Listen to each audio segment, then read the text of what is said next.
Devoir de redevabilité pour le conseil municipal de Dédougou. Le week-end écoulé, l'ensemble des conseillers avec à leur tête le premier responsable ont rendu compte de leur gestion les 5 dernières années à la population de Bankoui. Témoignage dans ce journal. Dans la région du sud-ouest, un événement culturel est né pour rendre hommage à Nani Palais la nuit du balafon.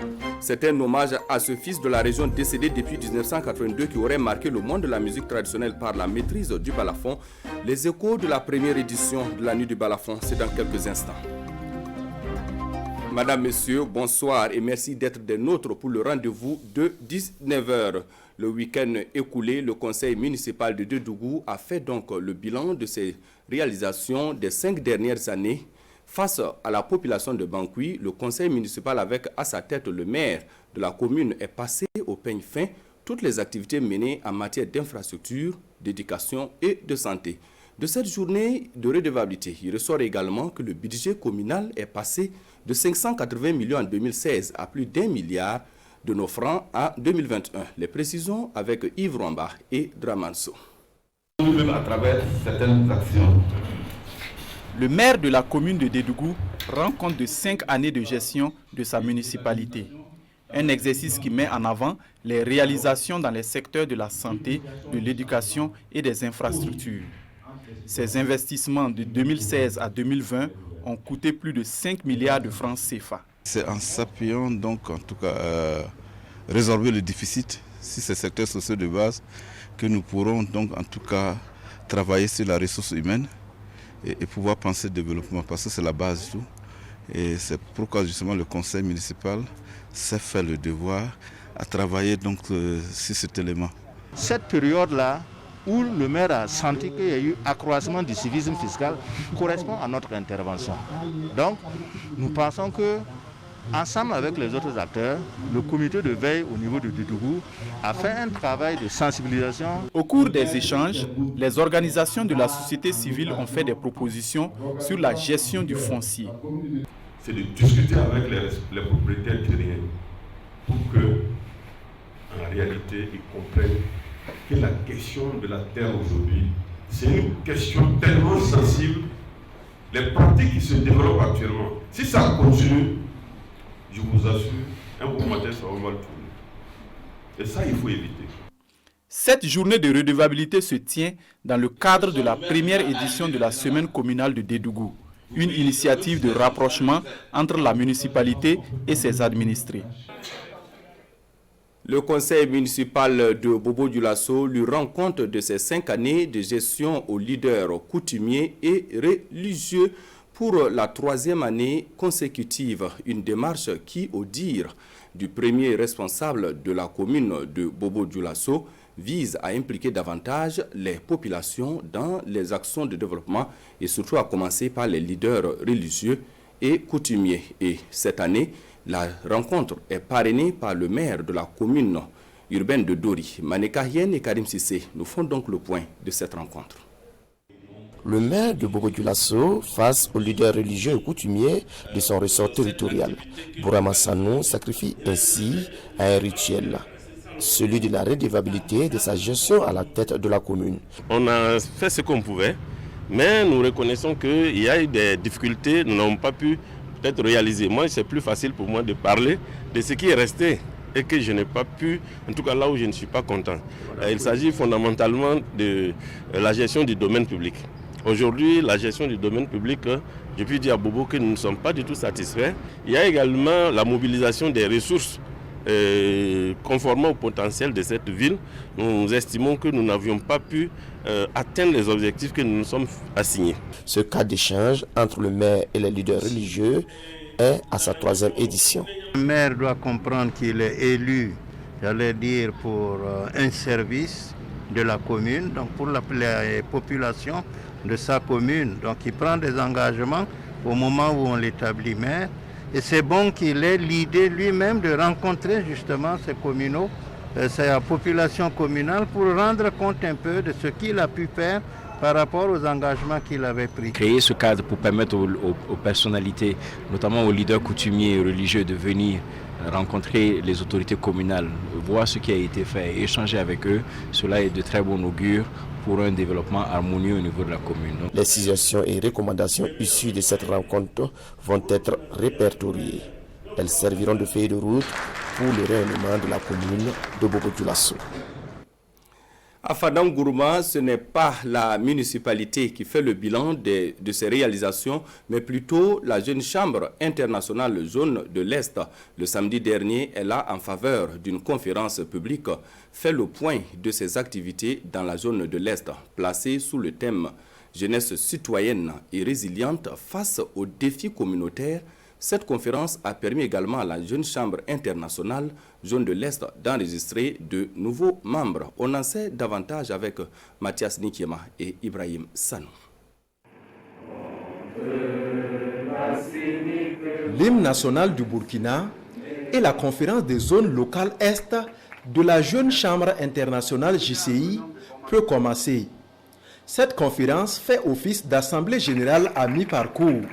Dans les rétroviseurs, d'énormes acquis sont enregistrés en seulement 3 mois de mandat pour ces bureaux.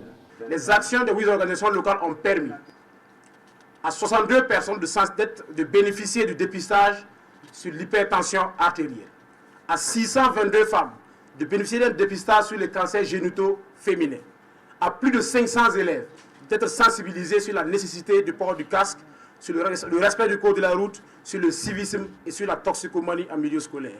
C'est aussi le lieu d'admettre des nouveaux membres. Je m'engage solennellement à servir en tant que membre du siège.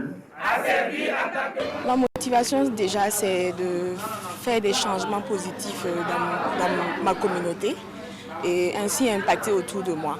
C'est pour ça que j'ai décidé d'être membre à Gaïtoile.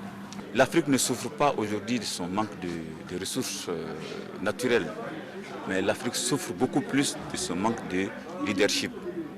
Et c'est en ce sens qu'on salue l'initiative de la Jeune Chambre internationale qui participe au développement des qualités de leadership nécessaires au développement harmonieux d'un peuple.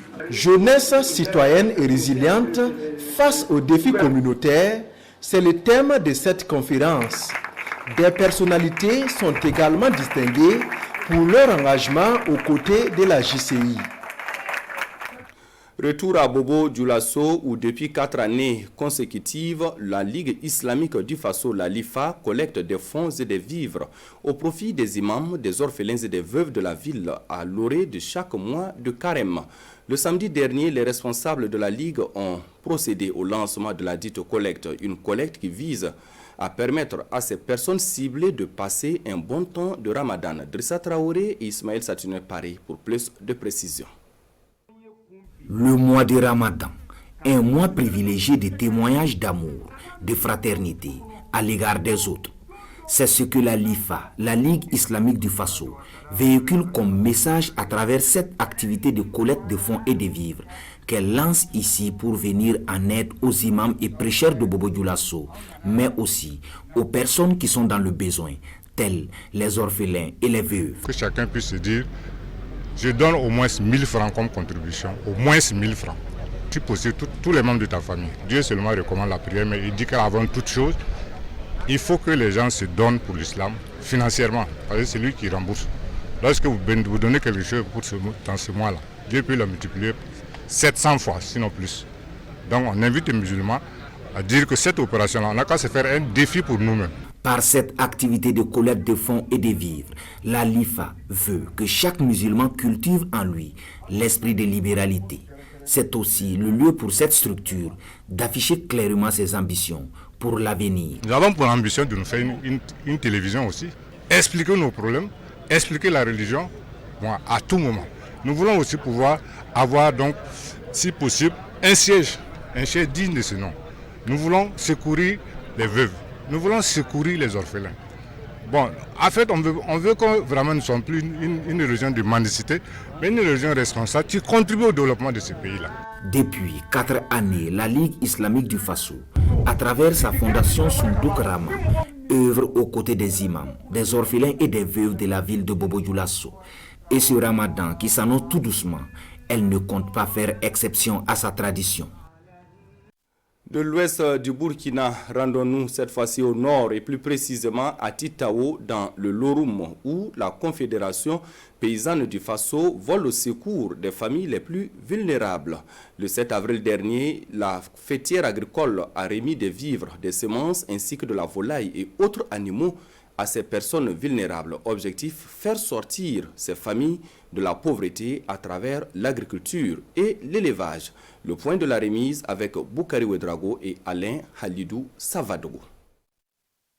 Des chèvres, de la volaille et des vivres remis ici aux ménages nécessités du Lorum. La CPF, Confédération paysanne du Faso, vient ainsi en appui aux communautés vulnérables de la province. Elle entend contribuer à la résilience des familles bénéficiaires. Nous avons 85 kits de volaille et dans chaque kit, nous avons 5 poules et un coq. Nous avons 50 kits de petits rubinats et chaque kit comprend 2 chèvres et un bouc. Nous avons des semences améliorées de haricots. Il y a aussi un don en vivres, notamment du sorgho, à hauteur de 3,5 tonnes.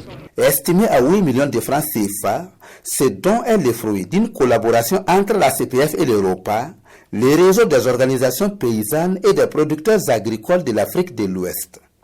L'autorité provinciale invite les bénéficiaires et les services techniques à travailler pour l'atteinte des objectifs de la Confédération. Avec ces animaux, nous allons pouvoir soutenir nos enfants, nos maris et nos proches. Quand ils vont se multiplier, je vais aussi soutenir d'autres personnes qui sont dans les besoins. Il faut vraiment prendre soin pour que l'œuvre qui vient d'être faite par les partenaires ne soit pas vaine. Voilà, il faut, par conséquent, que ce soit l'agriculture, les services techniques de l'agriculture et de l'élevage, ils doivent mettre les moyens pour suivre tous ces kits qui viennent d'être remis ce matin. Ce geste s'inscrit aussi dans le cadre de la mise en œuvre des projets CEI financés par les FIDA et le programme d'appui à la résilience des femmes en Afrique de l'Ouest par FAO, lui financé par la coopération autrichienne.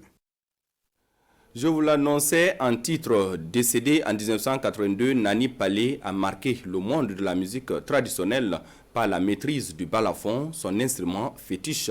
À l'occasion d'une nuit qui lui est dédiée, des acteurs culturels de la région du sud-ouest lui rendent un hommage très particulier. Dénommée la Nuit du balafon, cette activité culturelle qui est donc à sa première édition s'est tenue le 9 mars dernier à Gawa. Elvis Tuna et Lambert Soma nous content cette nuit-là. 39 ans après sa mort, Palé Confaté dit Nani Palé est plus que vivant. À travers la première édition de la Nuit du balafon, célébrée ce 9 mars, l'Association pour la promotion de la culture et du tourisme dans le sud-ouest veut faire redécouvrir au grand public ce virtuose du balafon. Je me rappelle qu'on était enfant et on entendait à la radio nationale, comme on appelle le balafon de Nani Palé qui ouvrait et qui fermait les émissions de la radio nationale. Aujourd'hui, on se rend compte que les balafonistes deviennent de plus en plus rares. Il est bon qu'on s'interroge sur l'avenir de notre culture. C'est pourquoi nous avons estimé qu'il était bon de nous arrêter donc sur la mémoire de cet illustre balafoniste et de réfléchir sur ce qu'il y a à faire pour promouvoir donc cet instrument, pour promouvoir le balafon. Malgré son handicap visuel, le balafon n'avait pas de secret pour Nani Palé. Il savait transformer les faits du quotidien en chansons d'interpellation et de sensibilisation. Sa renommée a largement dépassé la région du sud-ouest. Nous disons que pour qu'un peuple puisse vraiment s'affirmer, ce n'est que par la culture. Et lorsque nous arrivons à maîtriser notre culture, à maintenir notre culture, nous pouvons en tout cas au Conseil des Nations donner aussi de la voix et montrer que nous sommes vraiment un peuple qui a de l'avenir. Nous allons en tout cas faire en sorte qu'il y ait plusieurs autres éditions à l'honneur de la culture du sud-ouest et de la culture du Burkina de façon générale. Près de 4 décennies après sa mort, si Nani Palé est encore célébré, c'est un motif de satisfaction pour sa famille. C'est un grand plaisir pour moi. Mon papa me disait, Nani Palé, c'est notre grand-père. À sa mort, après sa mort, on m'a dit de ne pas laisser tomber le coin. Et les morts ne sont pas morts, ils sont toujours vivants, ils sont partout. Chaque fois que je me couche, je le vois en rêve. Et ce que le papa a dit, de ne pas laisser tomber l'histoire de Nani Palé, vraiment, c'est la voie que j'ai prise. Moi, vraiment, c'est un très grand plaisir pour moi. Je ne sais même pas comment parler. Je suis très content. Cette première édition de la nuit du balafon est placée sous le thème « Ma culture ne doit pas mourir ». Voilà, on s'arrête ici pour aujourd'hui. Merci de nous avoir suivis. L'information sur la RTB, c'est dans quelques instants avec Fousseni Kindo. Bonsoir et bonne suite de programme sur votre chaîne.